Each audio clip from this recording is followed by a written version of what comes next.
পঞ্চগড়ে ইটভাটায় mobile court পরিচালনার প্রতিবাদে বিক্ষোভ সমাবেশ ও স্মারকলিপি প্রদান। ইটভাটায় মোবাইল কোর্ট জরিমানা ও ভাঙচুর বন্ধের প্রতিবাদে পঞ্চগড়ে বিক্ষোভ সমাবেশ ও স্মারকলিপি প্রদান করা হয়েছে।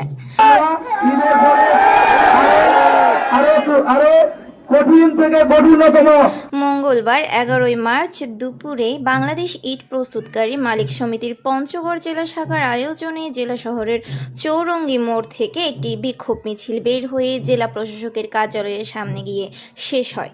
পরে সেখানে তারা সংক্ষিপ্ত বিক্ষোভ সমাবেশ করে। এ সময় উপস্থিত ছিলেন ইটভাটা মালিক সমিতির সভাপতি সফিউল্লাহ সুফি, কোষাধ্যক্ষ মনো সদস্য সম্রাট রাজিউল ইসলাম, আনাফ শাফিউল বাড়ি, আনোয়ার সহ ভাটার মালিক ও শ্রমিকরা।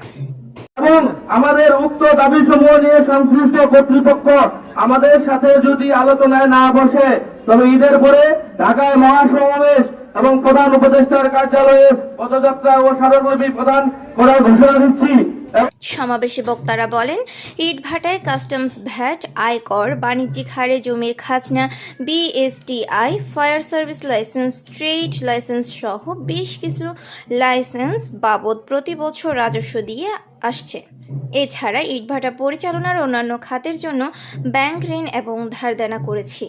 এই সময় ইটভাটাগুলো বন্ধ করলে বড় ধরনের অর্থনৈতিক ঝুঁকিতে পড়বেন ভাটার মালিক ও শ্রমিকেরা। ইটভাটায় মোবাইল কোর্ট জরিমানা ভাঙচুর বন্ধ না করলে কঠোর আন্দোলনের হুঁশিয়ারি দেন বক্তারা।